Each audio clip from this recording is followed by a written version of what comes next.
Gaya ng inaasahan, itinaas na nga sa tropical depression category o naging bagyo na nga itong binabantayan nating low pressure area sa silangang bahagi ng ating bansa. Silipin na natin yan.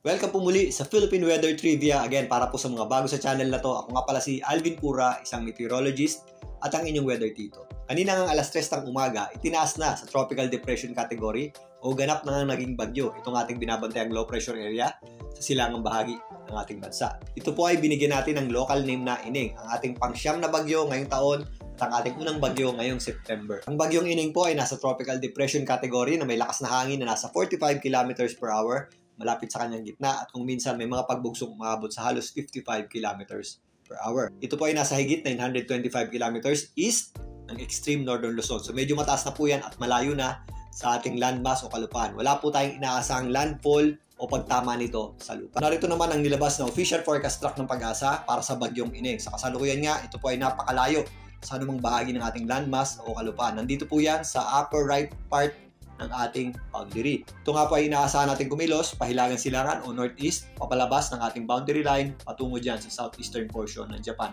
So, posibleng bukas, yan po ay makalabas agad ng ating Philippine Area of Responsibility. Meron tayong inaasahang bahagyang paglakas nito, pero hindi po natin ito inaasahang maging isang napakalakas na bagyo. Kasabay ng paglabas at paglayo nitong bagyong Ining at ang unti-unting paghina din ng Tropical Storm Haikui, yung dating bagyong Hana, asahan po natin ang gradual weakening o unti-unting paghina ng habagat ngayong linggo.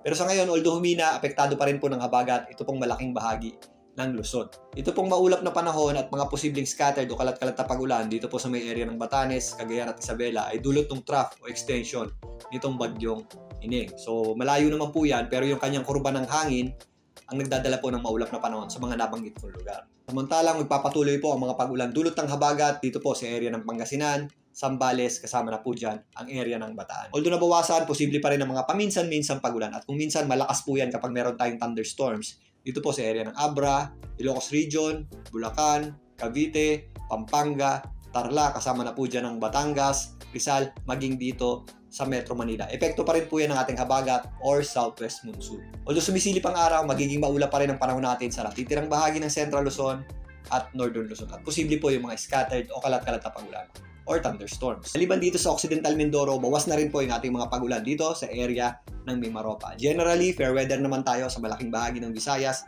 at Mindanao, maliban lang sa mga isolated o localized na pagulan o thunderstorms na kadalasang nangyayari tuwing hapon o gabi. Meron tayong mga kaulapan dito o posibleng tropical wave na posibleng magdala po ng mataas na tsansa ng pagulan dito po sa general area ng Mindanao in the next 2 to 3 days.